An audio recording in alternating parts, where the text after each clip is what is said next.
Bonjour à tous. Voilà, ce matin, nous pouvons prendre encore un petit moment pour aimer notre maman du ciel, pour l'honorer et pour ouvrir notre cœur à ses enseignements. Au nom du Père qui m'a créé, du Fils qui m'a sauvé et du Saint-Esprit qui me sanctifie. Amen. Jésus, je me plonge dans ta divine volonté ce matin et je te demande de venir tout faire en moi. Je me mets pieds dans tes pieds, mes mains dans tes mains, mon intelligence dans ton intelligence, mon cœur dans ton cœur. Je me plonge complètement en toi, Jésus, et je te donne tout ce que je suis, tout ce que je suis. Et je te demande de venir toi-même prier en moi, toi-même écouter les leçons de ta maman. Je veux prendre ton amour, Jésus, y ajouter mais je t'aime et en recouvrir Marie au nom de tous les hommes, passés, présents et futurs. Et pareillement, je veux prendre tout ton amour, Marie. Je veux prendre tous tes actes tendres, tes mots affectueux que tu avais pour Jésus. Je prends tout, Marie, et j'y ajoute mon amour. Et je réoffre tout à Jésus, au nom de tous les hommes, du premier au dernier. Tout ce que je vais faire ce matin, Jésus, je veux le faire au nom de toutes les âmes du purgatoire, de tous les agonisants, de tous les pécheurs obstinés, de toutes les âmes qui te sont consacrées. Vraiment pour ta gloire, Seigneur, que tu te sentes aimé et glorifié de tous. Alors aujourd'hui, nous avons Saint Germain de Constantinople qui dit ceci. Ô Marie, recommandez à Dieu nos prières, affermissez notre espérance, confirmez notre foi, donnez l'unité à l'Église, développez sa puissance, établissez le monde dans la paix. Eh bien, nous nous unissons à Saint Germain de Constantinople, Marie, pour te demander tes vertus, te demander vraiment un accroissement de notre foi, de notre espérance, de notre charité, de notre amour, de pouvoir à ton image, Marie, pouvoir être des instruments de paix dans ce monde. Et nous te confions tout particulièrement l'Église. Vraiment, viens, Marie, prendre l'Église de ton Fils et viens lui porter devant son trône pour que son sang précieux en recouvre les fondations et que toutes les âmes qui lui sont consacrées eh bien, soient lavées, soient purifiées, soient embellies et reviennent à Jésus. Vraiment qu'elle puisse prêcher avec ferveur et ramener beaucoup d'âmes à ton Fils, Marie. Puis, nous avons saint Thomas d'Aquin qui dit ceci. Tout ce qui n'est pas Dieu cède le pas à la Vierge Marie. Eh bien, nous voyons vraiment le grand amour de saint Thomas d'Aquin pour la Vierge Marie. Et nous pouvons nous unir à lui pour Marie, nous prosterner tous, toute l'humanité entière, passée, présente et future. Maintenant, nous nous prosternons à tes pieds, Marie, pour te dire que vraiment, nous t'adorons et nous te remercions pour tout ce que tu as fait, tout ce que tu fais, tout ce que tu feras. De venir à chaque instant, essayer de nous sauver, lors de tes apparitions, de nous avertir des dangers. Vraiment, tu es notre maman, tu nous aimes et vraiment, tu as vraiment un rôle crucial. Comme dit saint Thomas d'Aquin, vraiment, tout ce qui n'est pas Dieu va céder le pas à la Vierge Marie. Donc, tu as vraiment un rôle tellement important. C'est toi le trait d'union entre les hommes et le ciel. C'est toi vraiment qui va tous nous prendre par la main pour nous amener à ton Fils Jésus. Alors, nous pouvons demander à ces deux saints, à saint Thomas d'Aquin et saint Germain de Constantinople, eh bien d'intercéder pour nous ce matin, pour que notre cœur soit vraiment réceptif aux enseignements de Marie. Nous pouvons commencer par la prière matinale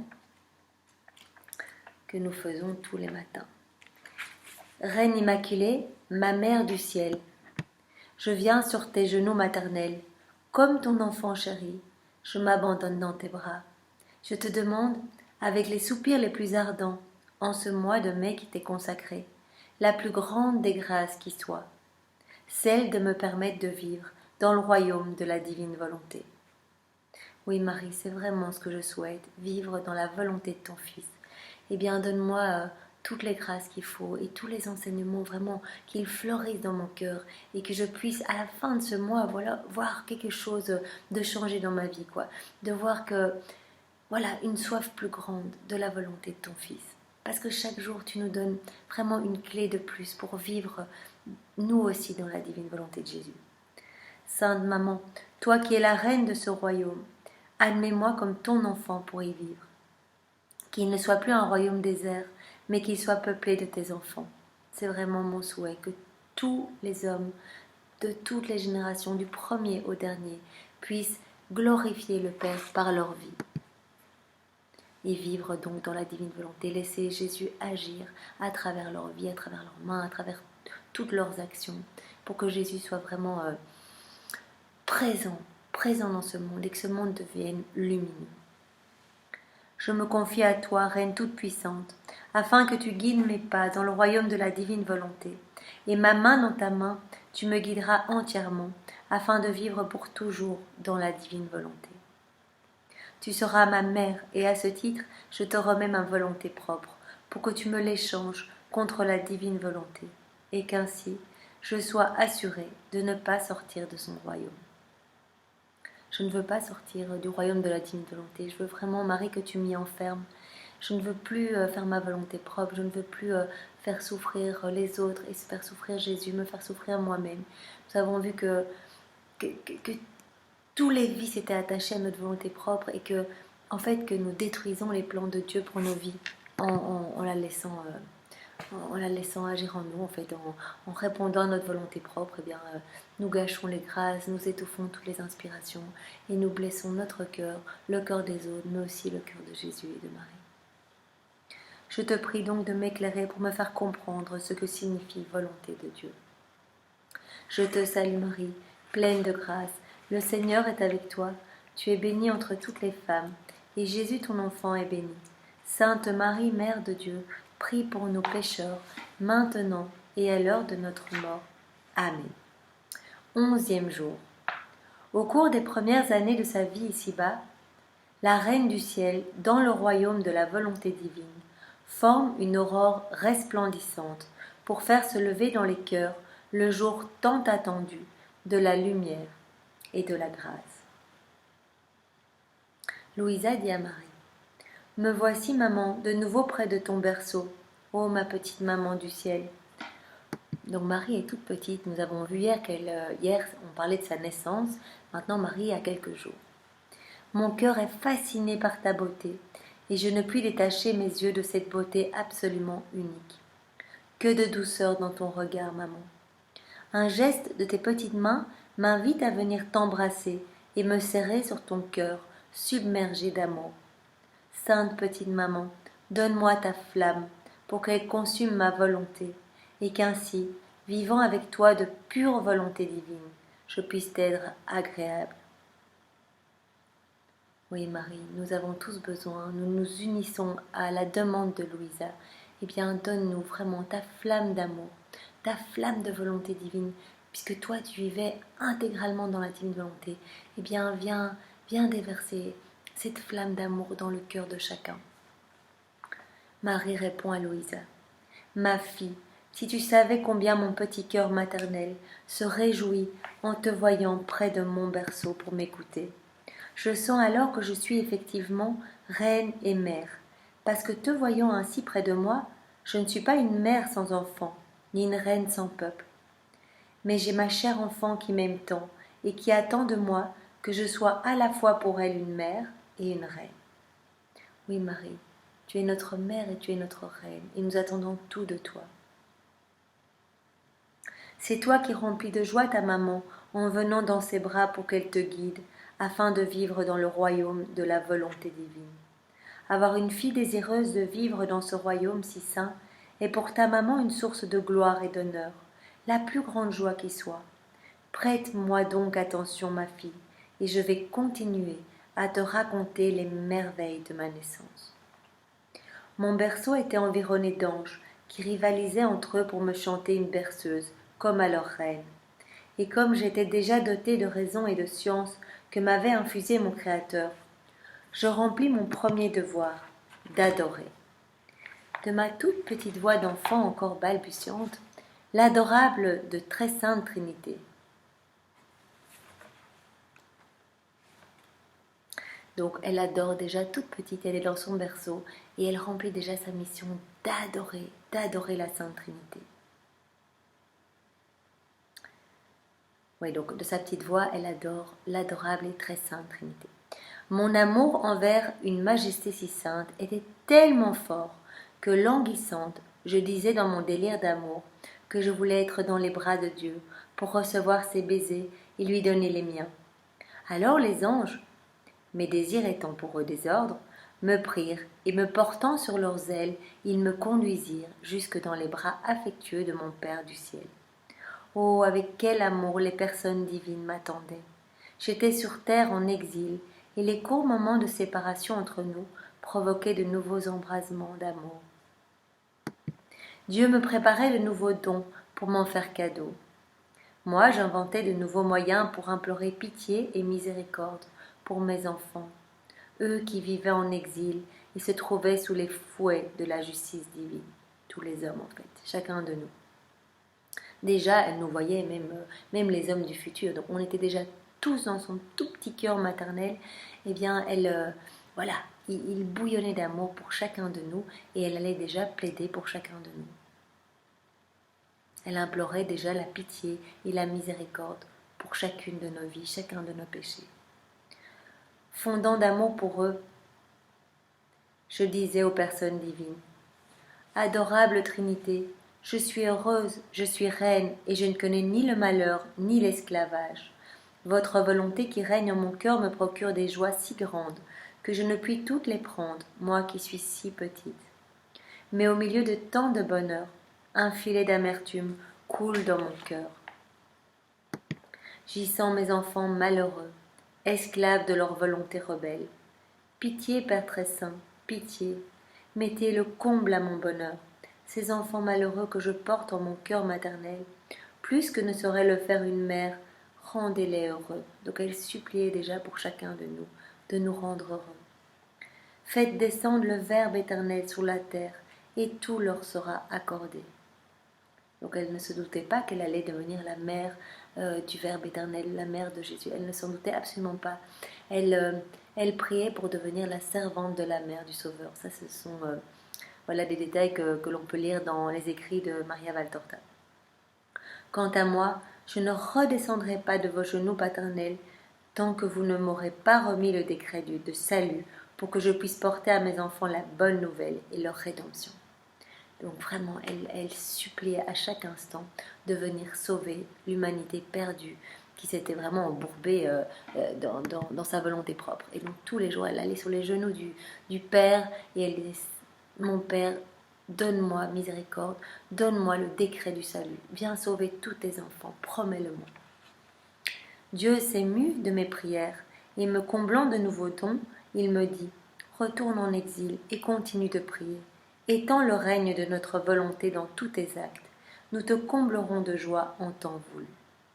Mais Dieu ne me disait ni quand, ni où il descendrait. C'est ainsi que je repartis du ciel, uniquement pour accomplir la volonté divine. Ce fut pour moi le sacrifice le plus héroïque qui soit, mais je le fis volontiers, de sorte que la volonté divine seule exerça en moi son règne pléni.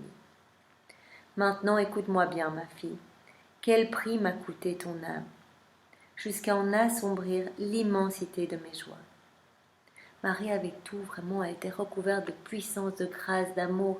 Elle était dans une relation de bonheur avec la Trinité Sainte. Mais il y avait quelque chose vraiment qui lui blessait le cœur, c'est de voir chacun de nous, tous ces enfants adorés, qui se blessaient eux-mêmes par leur volonté propre et qui gâchaient toutes les grâces qu'ils recevaient et qui se perdaient finalement et qui perdaient leur âme. Et donc cette douleur dans son cœur était déjà bien présente, même quand elle était toute petite. Et elle plaidait pour nous et vraiment elle nous a obtenu eh bien voilà, le salut par la venue de Jésus. Quel prix m'a coûté donc ton âme, jusqu'à en assombrir l'immensité de mes joies. Chaque fois que tu fais ta propre volonté, tu te rends esclave et fais ton propre malheur. Et moi qui suis ta maman, j'éprouve en mon cœur la souffrance de ma fille. Comme il est douloureux d'avoir des enfants malheureux. Et comme tu dois avoir à cœur de faire la divine volonté, sachant que j'ai été moi-même jusqu'à quitter le ciel pour que ma volonté propre n'ait aucune place en moi. Marie a toujours vraiment fait la volonté divine. Elle n'a jamais eu un acte de volonté propre. Le seul acte de volonté qu'elle a eu, c'est vraiment pour dire oui. C'est le seul. Tous les autres actes étaient parfaitement alignés à Dieu et étaient 100% dans la divine volonté. Ma fille, écoute-moi encore, que ton premier devoir, dans tout ce que tu feras, soit d'adorer ton Créateur, de le connaître et de l'aimer. Tu te mets ainsi dans l'ordre de la création, en reconnaissant celui qui t'a créé. C'est là le devoir le plus saint de chaque créature, reconnaître d'où elle vient.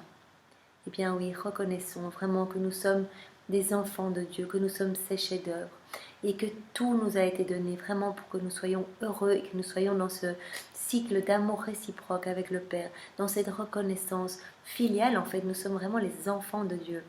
Eh bien, arrêtons de nous éloigner, arrêtons de nous enfermer, arrêtons de chasser Dieu de nos vies et revenons à lui et reconnaissons-le comme notre Dieu, comme notre Seigneur et adorons-le au nom de tous ceux qui ne l'adorent pas, qui ne l'aiment pas et qui ne veulent pas de lui dans leur vie. C'est là donc le devoir le plus saint de chaque créature, reconnaître d'où elle vient. Eh bien, reconnaissons d'où on vient. Vraiment, c'est important de remercier. Remercions. Je crois que nous n'avons pas assez de notre vie pour remercier, pour tous les bienfaits dont nous avons été comblés. Même si nous avons l'impression que notre vie, elle ne va pas là où on voudrait qu'elle aille. Jésus a un plan pour nous, Dieu a un plan pour nous, et faisons confiance. Louisa donc dit à Marie, d'abord Marie continue, me transporter au ciel, en descendre, prier. Tout cela formait autour de moi une aurore qui, s'étendant au monde entier, enveloppait tous mes enfants. Ainsi, après l'aube, l'aurore se leva-t-elle, qui annonçait déjà le jour heureux où se réaliserait le projet du Verbe divin sur la terre. Louisa dit à Marie, « Petite maman du ciel, en te voyant ainsi à peine née, me donner de si saintes leçons, je suis émerveillée, et je comprends combien tu m'aimes, jusqu'à te rendre malheureuse par ma faute. De grâce, maman, toi qui m'aimes tant, fais descendre la puissance, l'amour et les joies qui t'inondent jusque dans mon cœur. Il en sera ainsi tout rempli, et ma volonté propre n'y trouvera plus aucune place pour elle. Fais que librement elle cède sa place à la volonté divine. » Aujourd'hui, pour m'honorer, donc Marie nous demande un sacrifice pour l'honorer. Aujourd'hui, pour m'honorer, tu feras 3 actes d'adoration à ton Créateur, en récitant 3 gloires au Père pour le remercier. Des nombreuses fois où j'ai eu la grâce d'être admise en leur présence. Donc par 3 fois, nous allons réciter 3 gloires au Père pour remercier vraiment la Trinité d'avoir accueilli Marie de nombreuses fois et de vraiment l'avoir formée pour qu'elle soit notre reine, notre mère et qu'elle soit imbibée vraiment de tout l'amour du ciel. Maman du ciel, voici la prière qu'elle nous enseigne pour aujourd'hui. Fais se lever dans mon âme l'aurore divine de la divine volonté. Donc le sacrifice d'aujourd'hui, nous pouvons commencer à le faire maintenant, puisqu'on devra le faire 3 fois. Que toute gloire soit rendue au Père, au Fils et au Saint-Esprit, comme il était au commencement, maintenant et toujours, et dans les siècles des siècles. Amen. Que toute gloire soit rendue au Père, et au Fils et au Saint-Esprit, comme il était au commencement, maintenant et toujours, et dans les siècles des siècles. Amen. Que toute gloire soit rendue au Père, et au Fils et au Saint-Esprit, comme il était au commencement, maintenant et toujours, et dans les siècles des siècles. Amen. Merci mon Père du ciel, merci vraiment d'avoir accueilli et admis en ta présence notre maman du ciel autant de fois. Merci mon Créateur.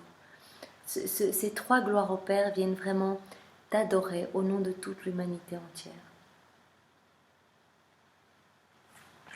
Et bien voilà, c'est dans la divine volonté de Jésus que nous avons écouté les enseignements de notre maman du ciel.